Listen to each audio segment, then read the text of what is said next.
The new Health Secretary makes his first statement in the job and says England is still on course to lift restrictions on July the 19th. After visiting a hospital this morning, Sajid Javid said he wants to see life going back to normal as quickly as possible. The restrictions on our freedoms, they must come to an end. We owe it to the British people who have sacrificed so much to restore their freedoms as quickly as we possibly can. I hope his confidence today about July 19th does not prove somewhat premature. Meanwhile, the controversy surrounding the former Health Secretary continues. The Prime Minister is forced to defend why he didn't sack him. Also tonight, in further blow to holiday plans, Portugal brings in a 2-week quarantine for UK visitors if they're not fully vaccinated. Nissan is to create 2,000 new jobs in Sunderland, expanding production of electric car batteries. Serving 2 set points. And at Wimbledon, 19-year-old Brit Jack Draper takes a set off reigning champion Djokovic, but eventually experience wins over youth. And coming up on Sports Day on the BBC News Channel, I'll be live at Wembley with less than 24 hours to go before England's crucial last 16 tie with Germany here at Wembley.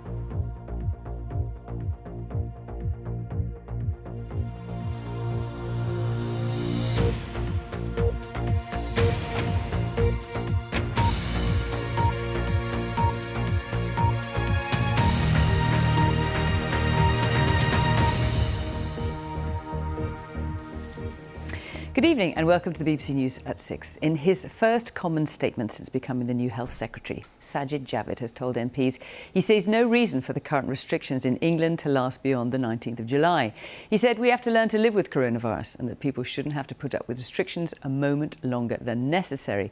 That's despite more than 22,000 new cases across the UK being reported today, the highest since January, but only 3 new deaths. Meanwhile, questions still surround the former Health Secretary, Matt Hancock, with Labour demanding an investigation into allegations he used private emails for government business. And the Prime Minister has been forced to defend his decision not to sack Mr Hancock. Here's our political editor, Laura Koonsberg. The hard hat and high vis are the same, but it's not really been business as usual. One of Boris Johnson's most senior colleagues had to quit when he was caught out breaking the COVID rules.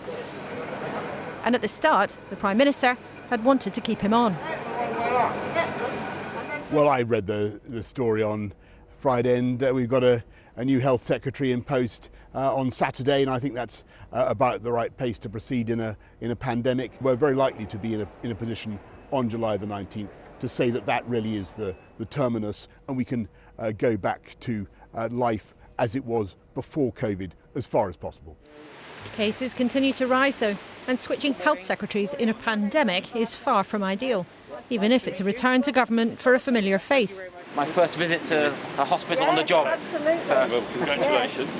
Sajid Javid has already been the Home Secretary and the Chancellor. Hello. Now as Health Secretary, he's also giving heavy hints.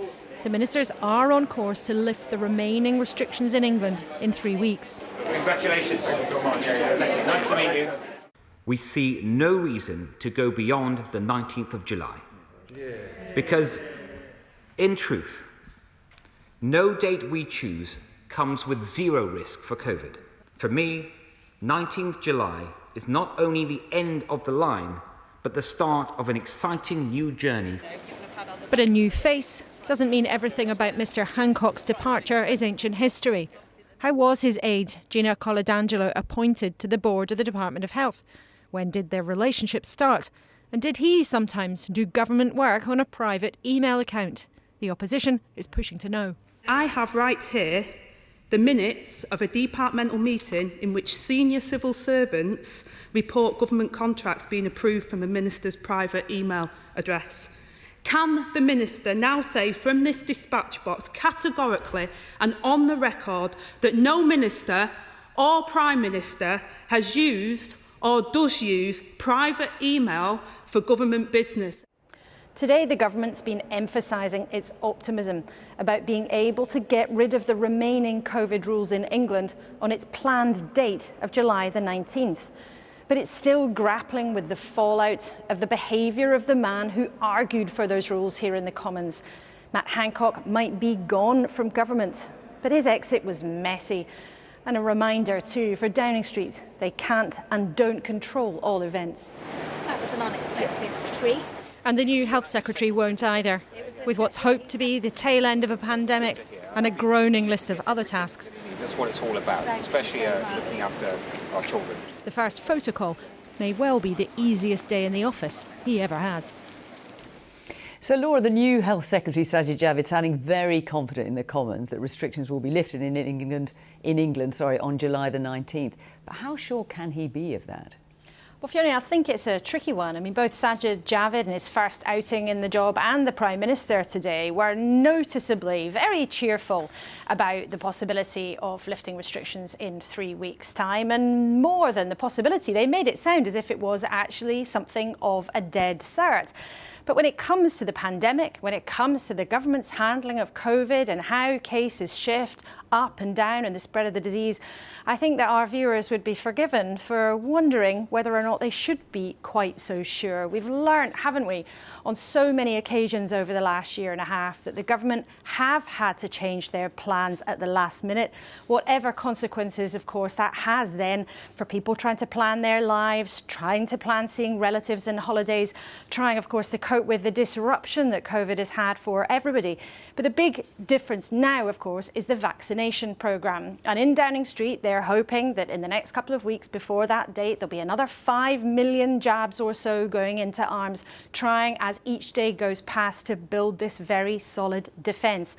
But you're right, after a very choppy few days, the government, I think today, had made a deliberate decision to get out there and pump out a hopeful message.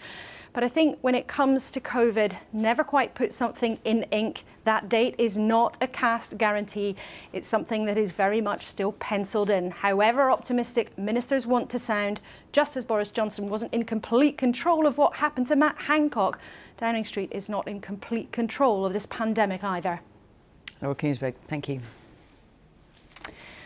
The latest government figures show that in the past 24 hours, 3 deaths were reported and 22,868 new infections were recorded. But technical problems over the weekend means approximately 2,000 infections that should have been reported yesterday are reflected in today's total.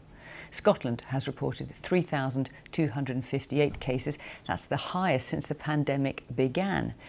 There's been an average of 16,612 new cases per day in the UK last week.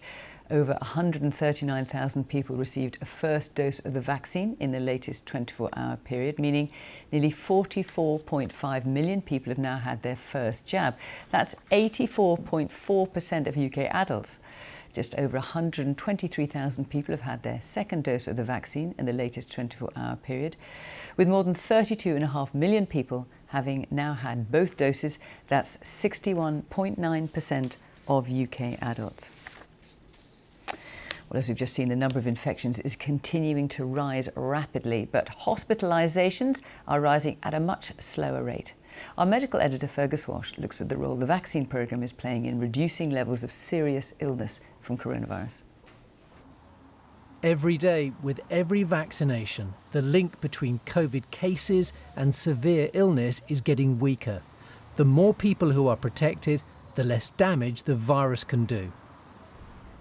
During September and October last year, coronavirus cases rose sharply to more than 20,000 cases per day.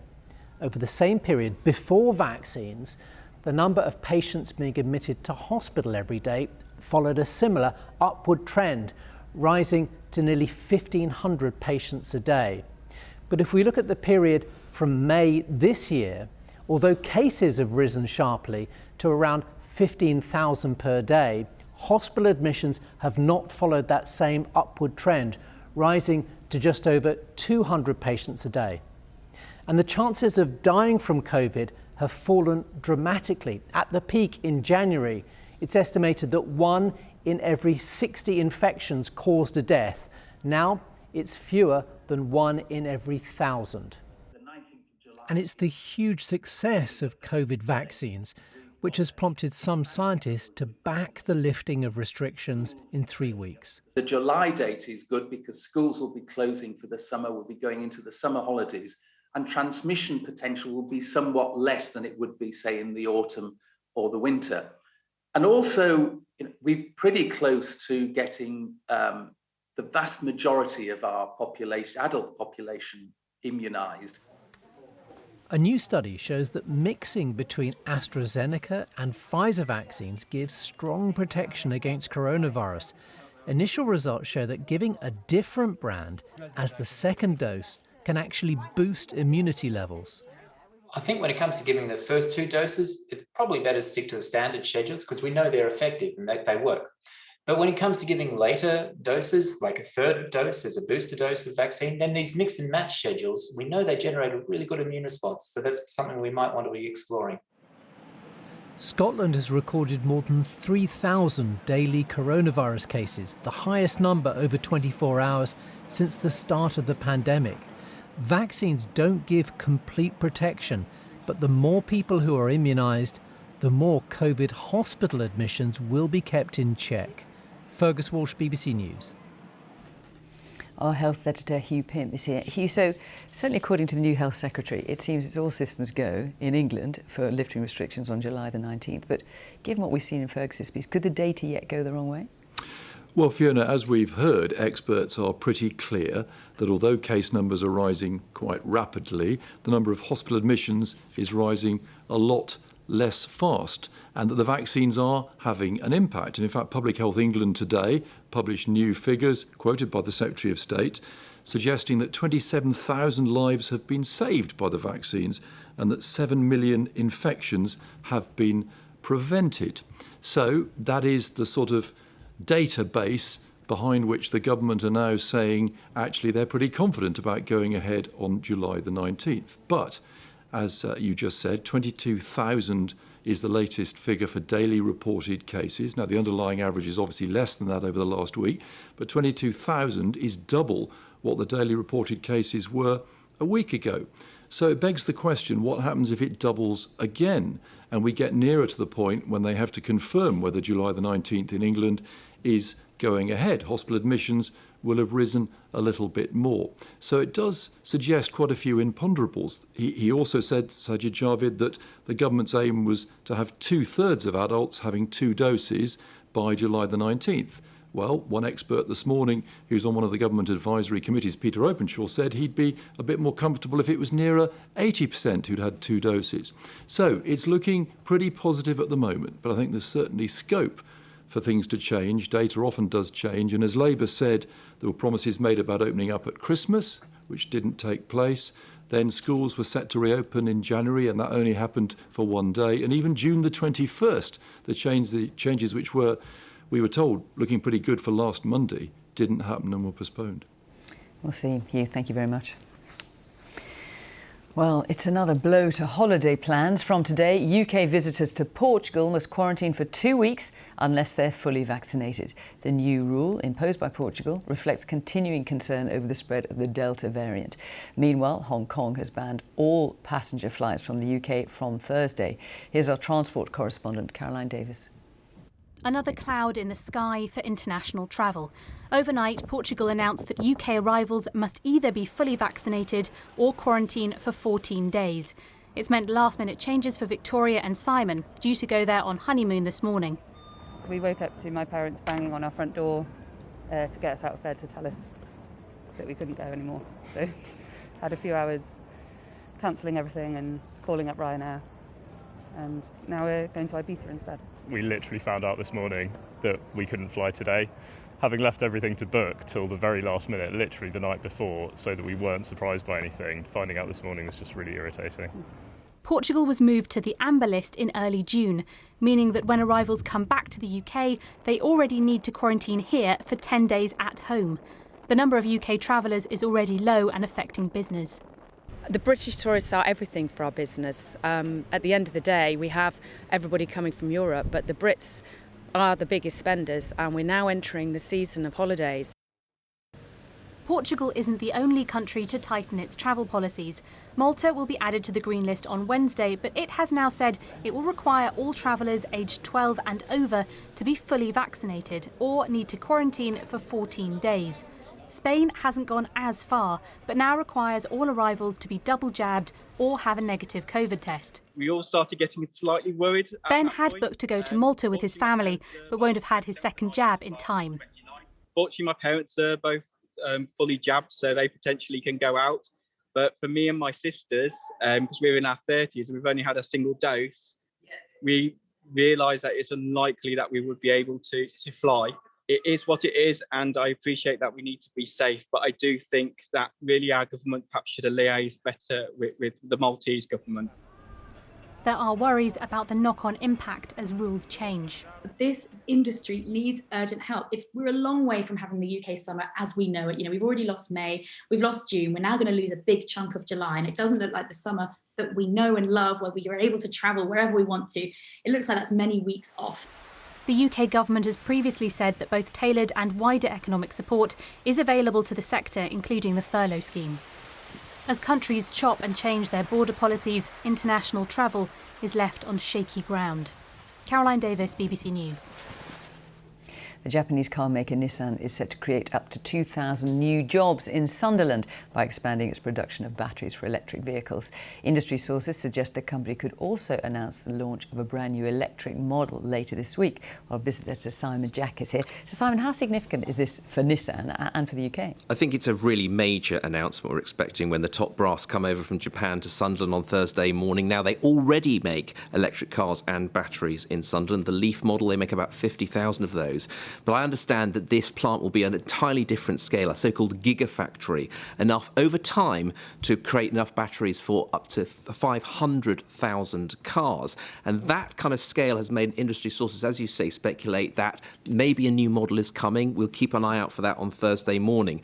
Now, this is a big moment for the government, of course, because Nissan were one of the loudest voices warning about the dangers of a no-deal Brexit. Obviously, that didn't happen. And the government are making a significant but undisclosed contribution to the overall cost, which could run into the hundreds of millions of pounds, 2,000 direct jobs, maybe up to 4,000 in the supply chain. And it comes at an important moment because in the trade deal we did with the EU, there are no tariffs applicable, but the percentage of components that have to come from the EU or the UK for that cross-border trade to work has to start going up. So you can't get in your batteries from China or the US. So this is a very significant moment. For the industry, they've been warning that we need this to secure production in the UK. They will be hoping this is a down payment on the more gigafactories that we'll need to secure production in this electric future of the car industry. Simon, thank you. And the time is 17 minutes past 6. Our top story this evening. The new Health Secretary, Sajid Javid, says he wants to see life going back to normal as quickly as possible. Also tonight... Here at Wimbledon, we notice the changes and we recognise all that remains the same. Main thing is, we are back. And coming up on Sports Day on the BBC News channel, Wimbledon is back and finally underway, although rain has delayed play on the outside courts.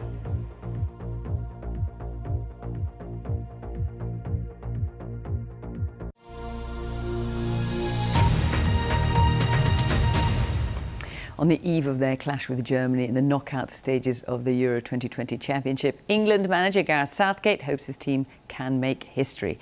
It's 25 years since Southgate missed that crucial penalty against Germany at Euro 96, ending the team's hopes of reaching the final. He's now keen to write a new chapter in the football rivalry between England and Germany, as our sports editor Dan Rowan reports.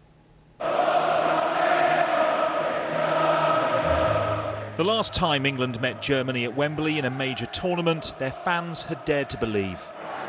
But instead, an all too familiar finish.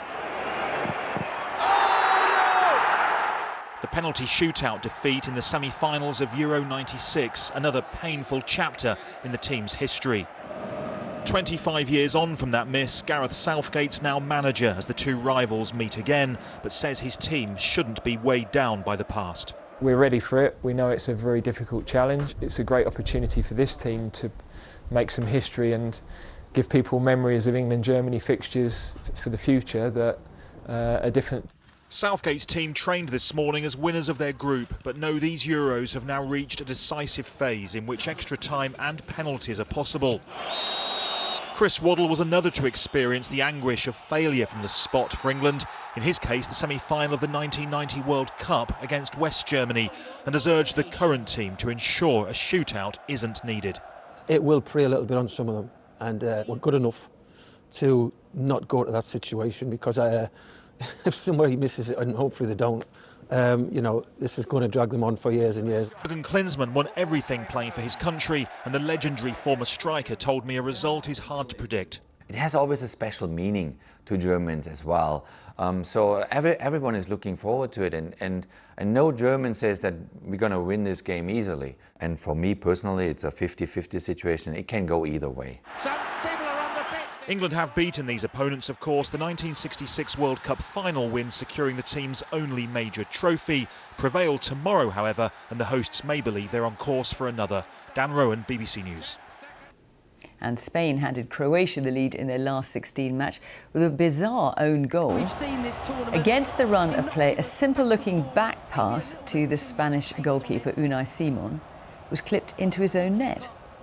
Replay showed how a momentary lapse in concentration led to the error. There it goes. The game is now in the second half with the score at 2-1 to Spain. Last month, a 2-year-old girl called Harper Lee Fanthorpe died in hospital after swallowing a button battery from a remote control. Those kind of batteries are found in lots of products, from watches to toys, kitchen scales. Now, 5 weeks after Harper Lee's death, her mother and sister are calling for more awareness about the dangers the batteries pose to children. They've been speaking to Phil Mackey.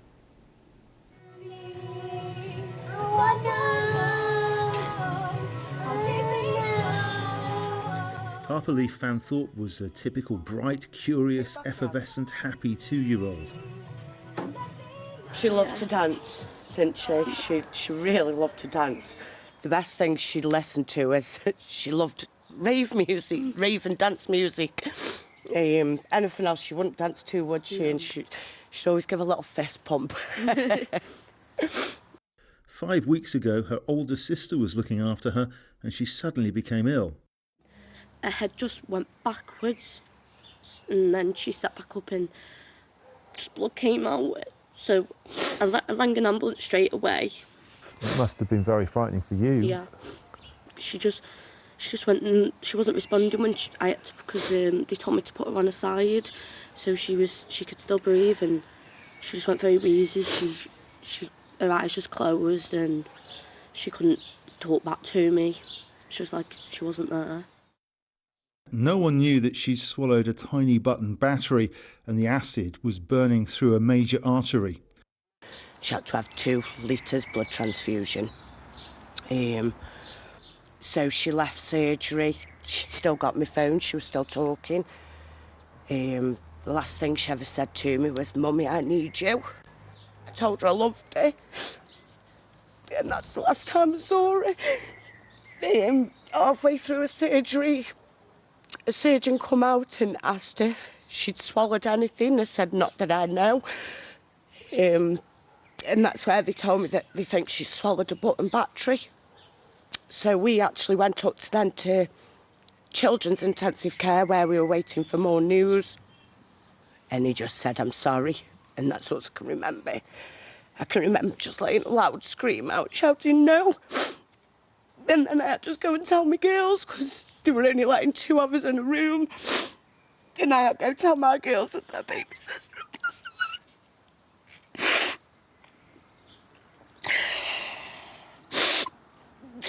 She's left a very big hole. Very.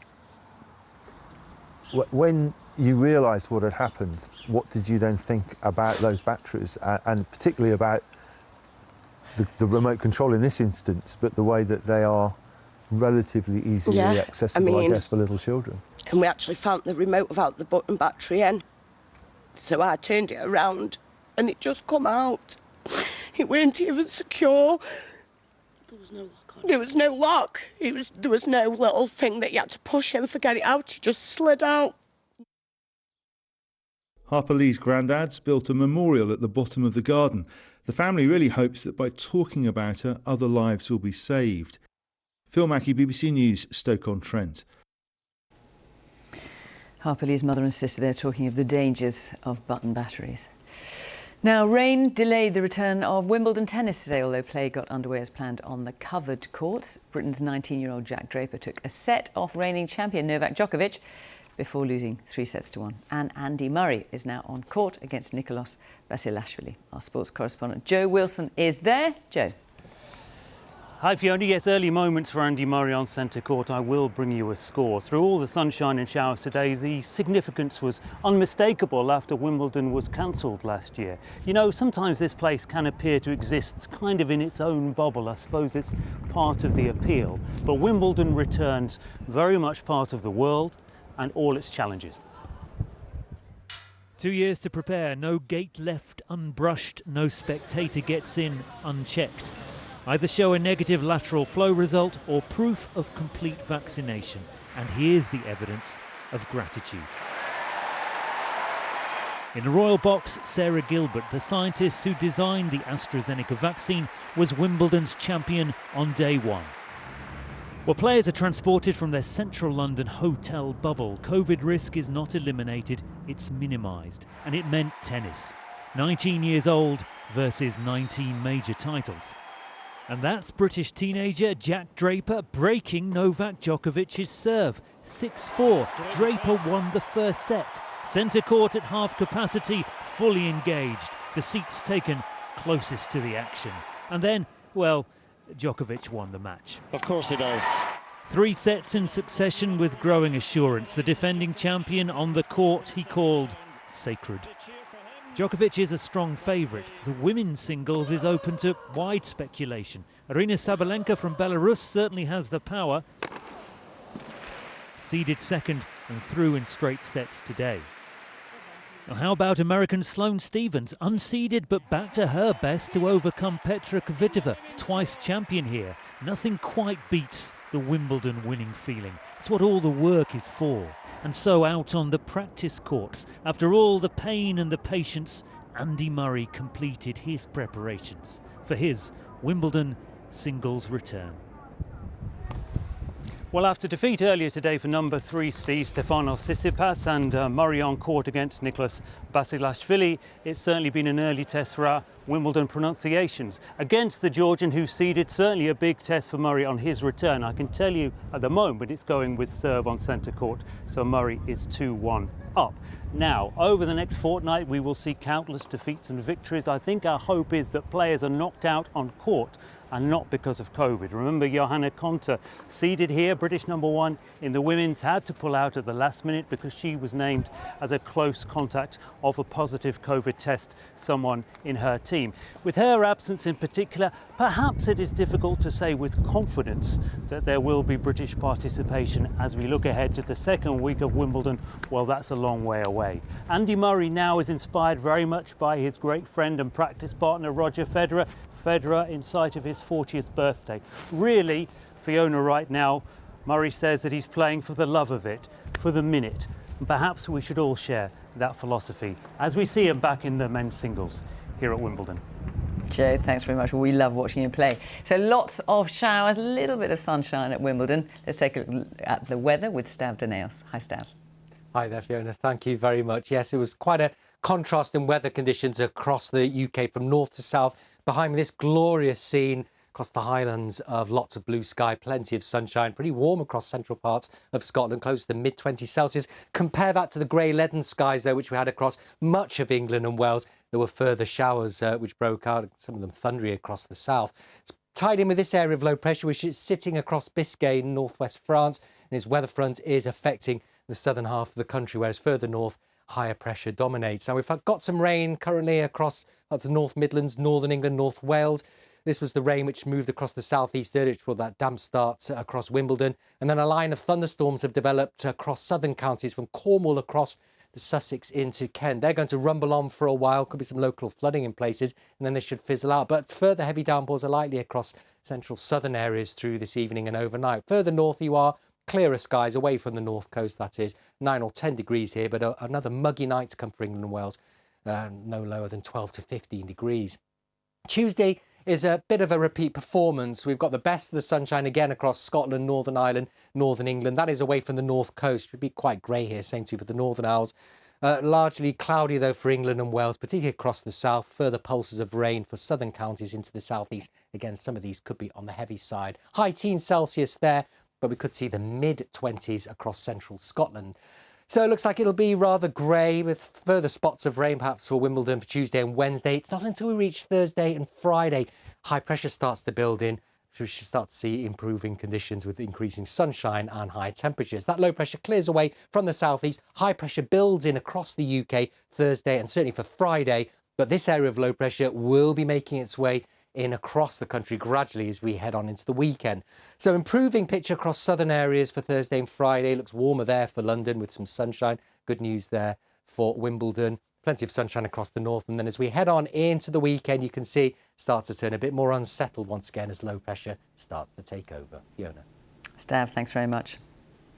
A reminder of our top story this evening. The new Health Secretary, Sajid Javid, says England is still on course to lift restrictions on July the 19th.